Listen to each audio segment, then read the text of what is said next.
Hello and welcome to the Property Pilot. So, a question I get asked all the time. I've got £10,000, I want to get into property, what shall I do? Coming up.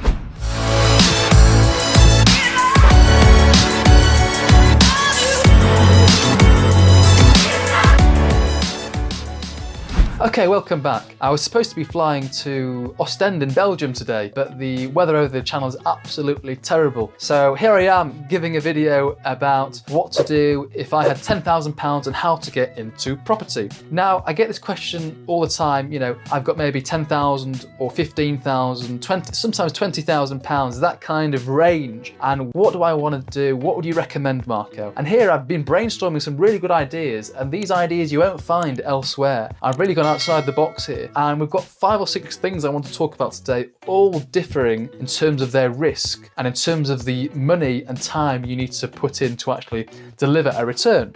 So number 1, invest it. Well, £10,000 isn't enough to buy a property, because if you're thinking about your deposit, if you're, let's say you're getting a mortgage, well, if you've only got a £10,000 deposit to buy a buy-to-let property, well, actually you can't afford to buy one, because there aren't many properties for around £40,000 that you can pick up. And also the ones that you can pick up for around £40,000, you're not going to get a mortgage. The reason being is that amount is too small. Lenders aren't willing to lend on that. There may be a few specialist and niche lenders, but you're really going to pay an extortionate rate for it. So rather than buying the property yourself, think about investing it in someone else who's buying the property. Maybe that person is collating pools together, lots of different 10,000s together. Maybe they've got 100,000 and they're going to buy a property, they're going to add value to the property and then pay back the investors. So actually consider giving it to someone who knows what they're doing, who's got the skill set, who's got an established reputation and can actually do all the work for you. So this is obviously a less active way of investing in property, but it's one way you can actually make some money and make some good money in itself.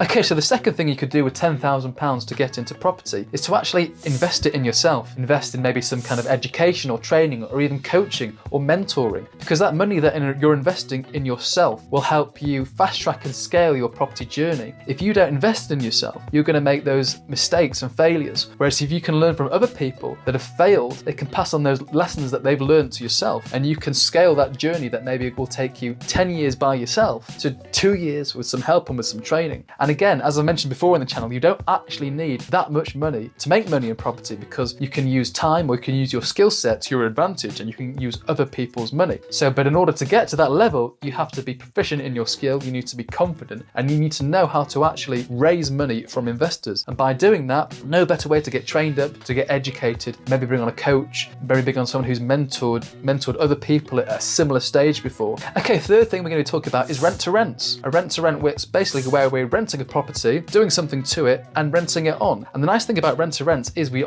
not purchasing the property, so we don't need that lump sum for the deposit. Plus, generally speaking, we don't need funds for any huge refurbishments. So actually, we're not really using other people's money too. We can maybe put in a few £1,000s to turn this property around. Now, what a rent to rent is, for those that don't know, it's not something that I do or teach, but it's certainly an option. It's where maybe you can take a property, maybe you can give a landlord a slightly discounted rent, but you're going to be paying him that rent for 5 years, and he or she has certainty that you're going to be paying that rent, and irregardless of voids. And that's one reason why they'll accept your offer. You can then charge market rents for that property and pocket the difference. There are lots of people teaching this strategy, so you can YouTube it, you can Google it. It's a strategy which is great for those with no money. However, you need to be very, very careful on your numbers. You've got to be confident in your numbers, because if you have excessive voids, or in fact you don't manage to rent out the property for that price that you think it is, all of a sudden that deal you've agreed for 5 years may make you no money. So it's really important that, again, if you're doing something like this, you're not just jumping into the industry with no experience. At least have some research and some basic level of knowledge, and specialize in a particular area that you know really well. Okay, number 4, property sourcing. Really great way to make money. This is where you source properties for investors. And I've purchased properties from sources before, and I've had a great success in the past, and I have no problem at all paying a sourcing fee, providing that sourcer is delivering value. Now, how this typically works is, let's say I make the maths really really easy. There's a property it's worth £100,000, but for whatever reason, you've managed to secure this property for £80,000. Great, you've got a great discount. Now, if you can sell that property on to someone else and take maybe a 2% fee, of course that person is going to be more than happy to pay that 2% because you've saved them so much money off that £100,000 that they were asking for. Again, there's a bit more to it. There's compliance that you have to adhere to. And of course, you've got to actually build a bank of investors that you can sell your deals onto. But actually, it's a really good way of making money in property. It costs very little money, but obviously it takes time to actually invest and actually to get the process right and to scale these deals. But again, a really good way to get into property if you're new to the industry and willing to commit that time, that effort and that graft to get a result. Okay, the fifth thing to do if you've only got £10,000 and you want to get into property, well, team up with someone else. Go into a joint venture with someone else. Maybe they've only got 10 or 15 grand or 20 grand, and you can pull your funds together and you can get a property. So, you've got your 10, your mate's got 20, that's £30,000. That's a deposit for a buy-to-let property right there. And you may have complementary skill sets. So for example, you could be really hands-on. Maybe you're a builder or you're an electrician or a gas engineer, and you've got certain value you can add to turn this property around. And maybe your friends, well, actually they're a plasterer or they're a painter. And if you combine those skill sets together, not only are you saving money on refurbing the property, you're helping each other out. So always when you go into business with someone, try and make sure that it matches and you can complement each other. Sometimes where it doesn't work is where you both are very similar. So maybe if you've got the exact same skill, you're both really good at finance, you're both really good at figures, that may not be the best arrangement. You really want to complement each other and both push each other up to that next level. So again, consider teaming up with someone if you've only got £10,000. Now the last one, the sixth thing I'm going to talk about, another option, this is a high risk option. Warning, I do not recommend this, but I can guarantee no one's going to be speaking about it, is consider purchasing using bridging. Now bridging finance is where it's very short-term finance, it's high risk finance and the rates are quite high. And now the reason why I say consider this, and this is for those who have £10,000 but actually have some property experience. If you have no property experience, I highly recommend not to undergo this strategy because you can get in real trouble. Now, if you've got property experience, maybe you were an agent for 20 years and you know the area really well. And in fact,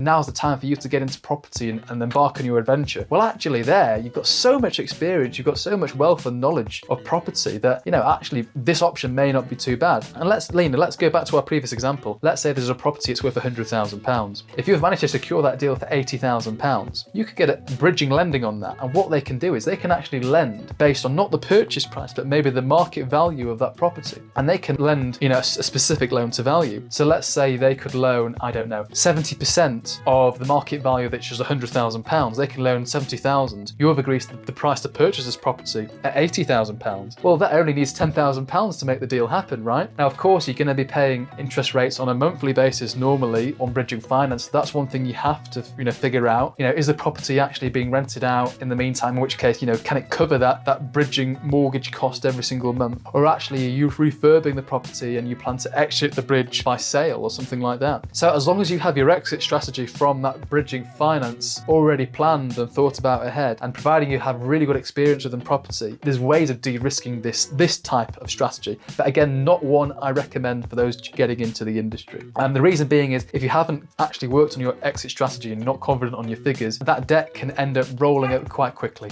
Okay, so they're the 6 things I recommend to think about or to embark upon if you've got £10,000 and you want to get into property. So in no particular order, we've got, get educated, get training, consider hiring a coach or a mentor. I mentor people, those that are looking to get into property or those that actually want to scale their property portfolio. If you go to the description, you'll see a link to my website. You can book your initial consultation with me if that's of interest. Then we've got rent to rent. Consider actually taking on a property from someone else and profiting that difference. Third of all, we've got sourcing. Source properties for other people. Again, a great way of generating income and getting into property. Fourth, consider lending it to someone else. I'm always looking for people to lend me money. Normally I take only from £100,000 upwards, but if you're comfortable with lending £10,000 and it's not going to put you out of financial difficulty and you've got enough savings in the bank to weather a storm, then I'm happy to open the conversation. Number 5, consider joint venturing with someone. So if someone can match that £10,000 or even put in a little bit more, great. And if you've got complementary skill sets, even better. And number 6, again, this is an advanced tip only for those with experience in property, is consider purchasing with a bridge. So they're the 6 things that I want you to think about if you've only got £10,000 and you want to get into property. If you've got value from today's video, please consider subscribing to the channel. There's some really good content coming coming shortly. And as always, I'd appreciate any feedback. You know where the comments box is. Enjoy your day.